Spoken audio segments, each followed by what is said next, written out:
This is Investment Perspectives with Brad Kimes. Daily live streaming interactive. Featuring Mrs. Backup. Subscribe, hit the notification, smash the likes. Now, here's Backup Brad Kimes. Come on in.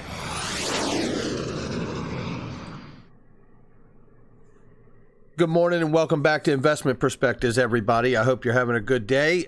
We have got a lot of information to go over today, and it is very, very compelling.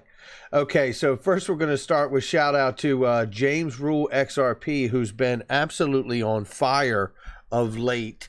And if you're not following him, you should. Okay, we're going to talk about the OMFIF. What?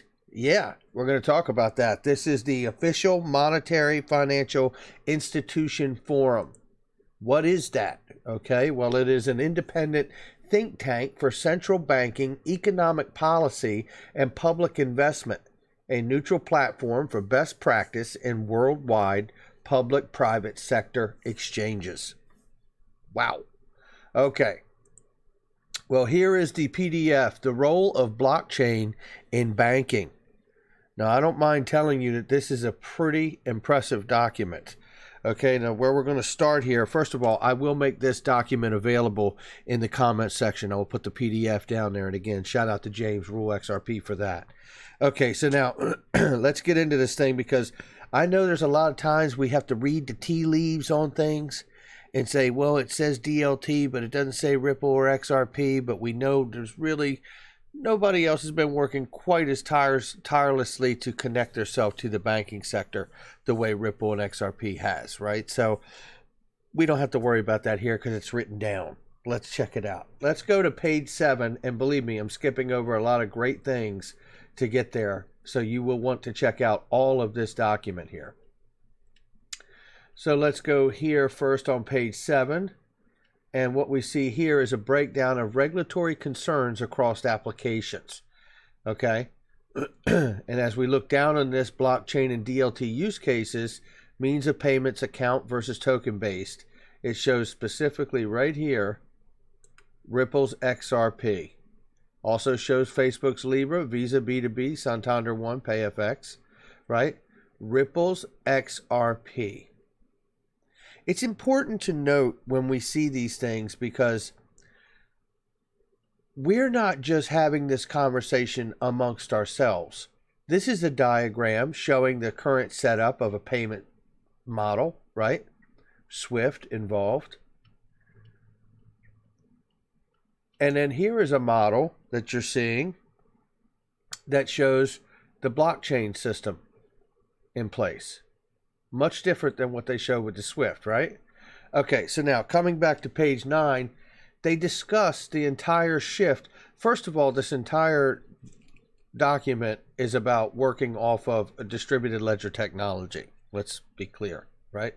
And then here is a deeper shift to tokenization, and how importantly these benefits could be the basis for tokenization. This is fundamentally shifting from account-based to token-based payment systems.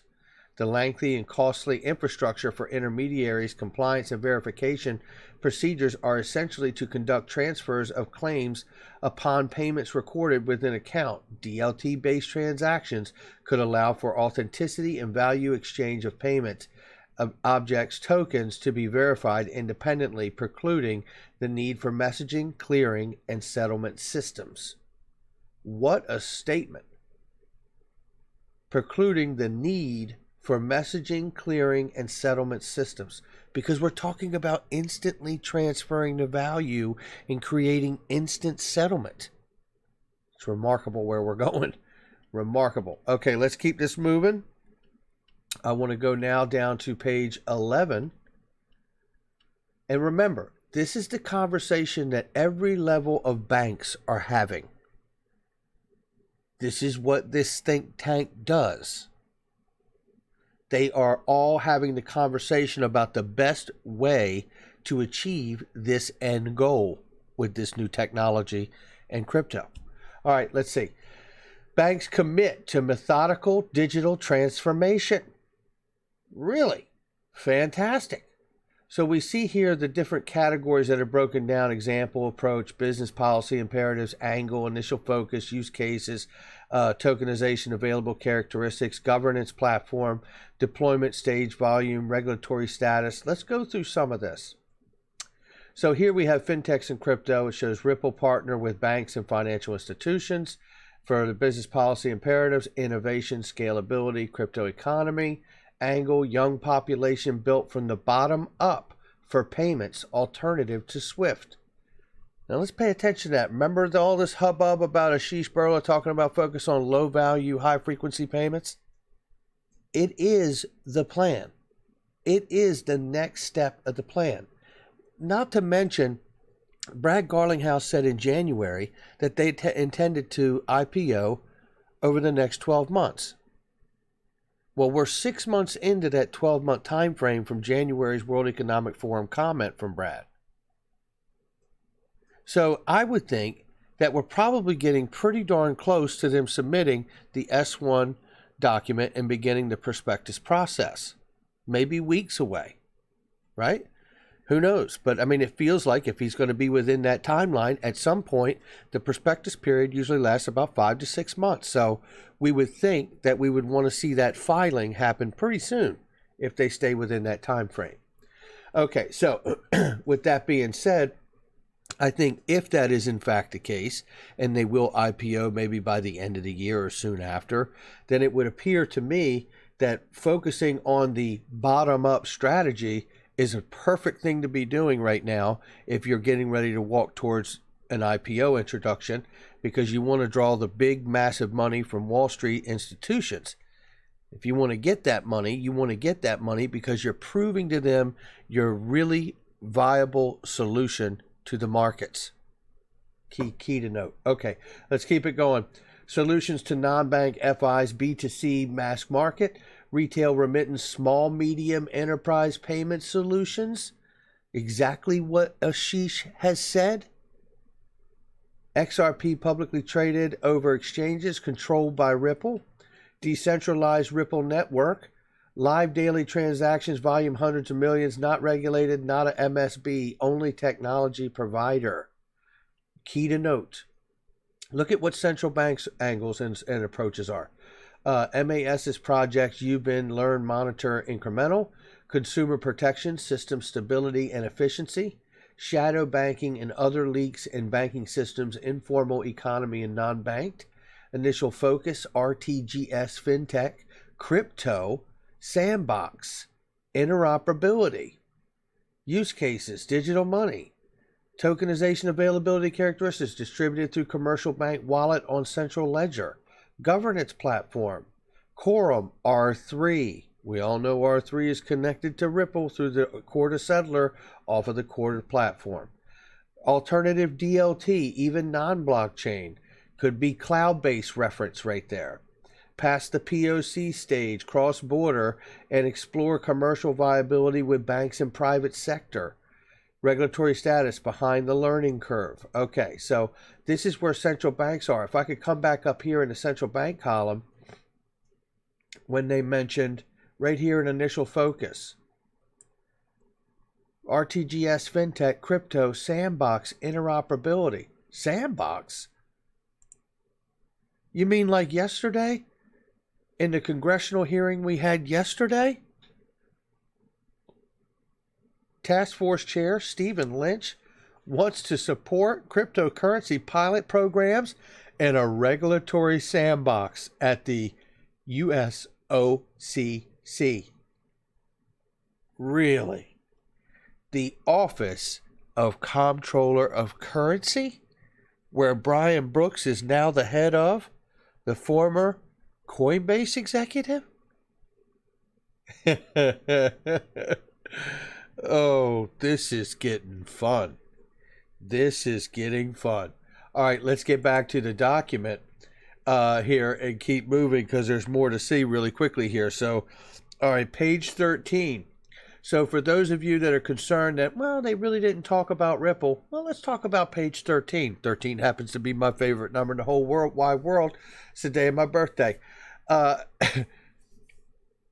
Spotlight Ripple. This is in the Official Monetary Financial Institution Forum, PDF, about solving the pain points for banks on every tier level from central bank on down. Rather than compete with large banking companies, Ripple plans to partner with leading financial institutions and provide them with a blockchain solution.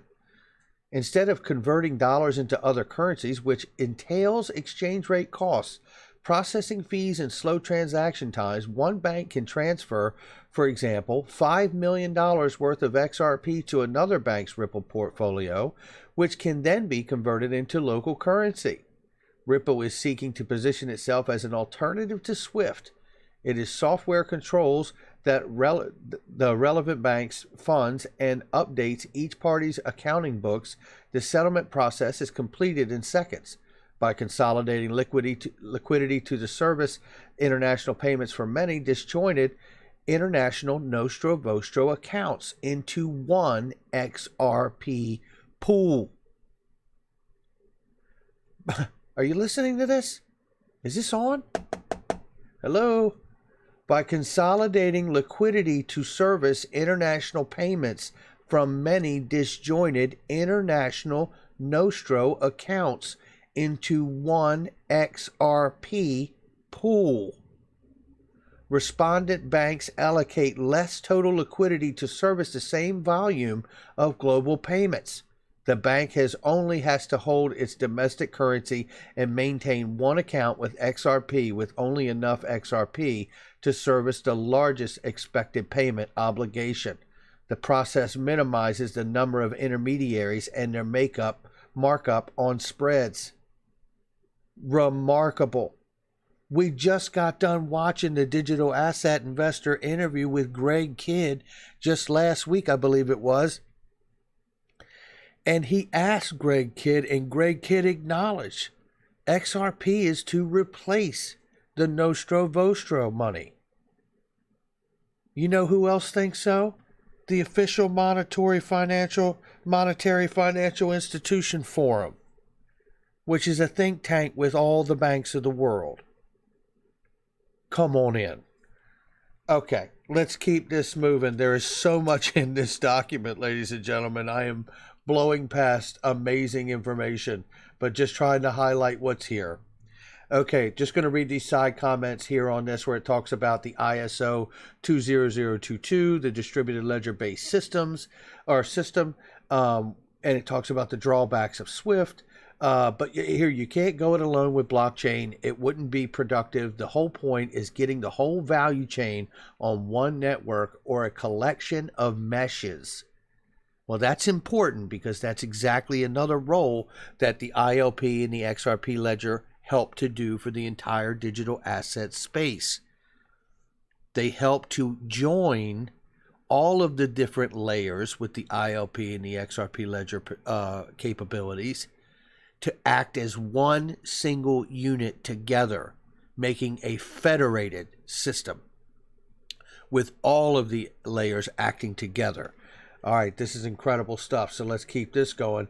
Ultimately, many systems will use ledgers, and the technology for each of these DLTs may well be slightly different. There is never going to be one unified way of doing it. Exactly, and that is what Ripple has seen from the very beginning and why they've talked about interoperability so much. And you can see here comparing blockchain platforms that go through R3 Corda, Quorum, and Hyperledger Fabric. You can see how all of these work to benefit a coming together and a mesh of bringing all these many different entities together to work on this new distributed ledger technology, period. All right, so there we go. All right, so I'm so excited, you can probably tell. All right, let's go to page 16, the regulation section. Let's read this because regulation is key.